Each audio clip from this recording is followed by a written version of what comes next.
In the previous Soul Eater novel video I covered Chapter 1, which covered from the beginning of the game up until the banquet before Tio departed. Chapter 1 also included a brand new scene exclusive to the novel about Tir and Ted hunting for rabbits for their banquet. In this video I'll be covering Chapter 2. Chapter 2 is quite short. It covers from Tio's departure up until Tir meets Futch before flying to Magician's Island. This chapter expands on the scene where Tio and Gremio are watching over Tir as he sleeps. Tir's meeting with Kraze also plays out slightly different in the novel than it did in the game. As I mentioned in the previous video, I'll be doing in-depth coverings of the brand new scenes as well as scenes that heavily differ from how they played out in the game, but scenes that are too similar or identical to the game I'll skim over with a quick summary. And as always, I'll be doing no editing on these videos covering the novel, so treat them as an audio experience. If a picture appears in the book, I'll put it on screen while talking about that scene, but aside from that, strictly audio with the cover of the novel. Chapter 2. The Imperial Guard. Signs of dawn peeked through the windows of the McDohl mansion as Tio prepared his gear for his journey north. Gremio had already carried his baggage outside, so only his sword and armour remained in his room. Tio picked up his armour and put it on. Normally his armour was like a second skin, but this morning it felt heavy. He understood the reason why. There was one worry on his mind at this moment while he was preparing to leave the capital. He strapped his sword to his side, and with all of his preparations to depart complete, he sighed despondently. Gremio's voice came from the hall, telling him that all of his luggage has been packed and loaded onto his horse. He then asked Tio if that will be all. Tio thanked Gremio for his help and told him that'll be all. He then slowly moved out to the hall so that his armour wouldn't make a sound and wake the others. Gremio told Tio to please take care of himself and reassured him that they'll all be here for Tir. About that, Tio responded. He spoke to Gremio in a hushed tone that Kraze is the commanding officer of the Imperial Guard unit that Tir has been assigned to, and he can't help but wonder how a coward like Kraze climbed to such an important rank in the government unless he knew the right people in the right place and pulled strings. Gremio responded that he shares Tio's suspicions and that he's often thought the same of Kraze. At Gremio's words, Tio sighed once more. He then continued down the hall until he stood in front of Tir's room. He opened the door quietly and went inside, then turned to Gremio and said he entrusts Tir to him. Gremio responded no matter what happens he'll protect the young master. Without waiting for Gremio to finish what he was saying, Tio knelt by the bed and looked at Tir while he slept. Though Tir seemed young, looking at the sleeping face of his son eased Tio's worries. Tio quietly spoke that once again he's not going to be able to see Tir's face. Gremio asked Tio if he should wake Tir. Tio responded to let him sleep, that this isn't farewell and they will meet again. Tio made his way out of the house and mounted his horse. He then exited the castle walls, leading the men who had been waiting for him outside the city. They took the western route to head to the northern border that spanned Lake Torin.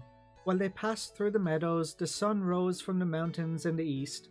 It was quite a magnificent sight, their armour reflecting in the sun, banner waving. When they could see the face of Lake Torin, Tio thought of something. He turned to Alan and Glen Shiel and asked them if they think the Empire and the Emperor have changed. Well, Alan said, seemingly unable to gauge the true meaning of Tio's question. He replied it's difficult to say as he hadn't been in the capital in so long and he didn't get to meet with the Emperor this time around. I see, replied Tio. He apologised for asking such a foolish question, then turned to look back at Gregminster, towering under the morning sun, as if to answer his question. Then it cuts to Gremio waking up Tir. This part more or less plays out the same as the game. Tir was disappointed to not see his father off. Gremio told him he overslept. They went downstairs to meet Pon and Cleo. Ted woke up late, then the group made their way to the castle to meet with Kraze. The group entered the castle and Tir led them to the Imperial Guard waiting room, but as they approached, a haughty voice came wafting out of the nearby room saying, "Oh-ho, so you're Tio's son." Surprised, Tir turned towards the source of the voice and saw a thin-faced man dressed in gaudy purple and pink clothes sitting behind a large desk. Behind Tir, Cleo muttered, "Kraze." Tir entered the room and took a second look at Kraze, forming the impression he was listless and ignorant. He had expected a commander of the Imperial Guard to be someone with more presence like his father, but this man called Kraze neither wore armour nor carried a sword. His greasy, slick-back hair gleamed with oil, the thin whiskers drooping over his mouth trembled, and he dressed frivolously. Even worse, his voice was painfully high-pitched. Kraze asked Tir what his name was, but Tir didn't answer. Kraze then approached Tir and called him a brat, asking him if he was deaf. Surprised at Kraze's arrogant attitude, Tir responded and told him his name. Kraze scoffed and started stroking his mustache as he gave Tir a sideways glance. He told Tir that he'll get no special treatment, even if he is the son of a general, that he's late and still trying to play the young master card, and he should be ashamed. Tir tried to talk back and deny Kraze's words, but he caught the look Gremio had gave him and stopped himself. Seeing this, Kraze gave an ugly laugh and told Tir that a superior's orders are absolute, and if he tells Tir to die, then he dies, and he better remember that for his own sake. Tir and the others were dumbfounded by Kraze's words.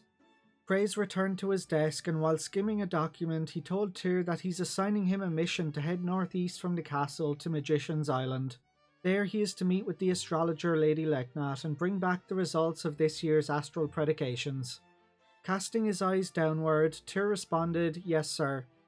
Kraze told him that Magician's Island can't be reached by boat, so they've called for a dragon knight to fly him to the island. Ted excitedly whispered into Tir's ears that they get to ride a dragon, but Kraze shot Tir such a withering glare that Ted snapped his mouth shut. Kraze barked at them to go, telling them they mustn't keep Lady Leknat waiting. Tir left the room as quickly as he could and exited the castle.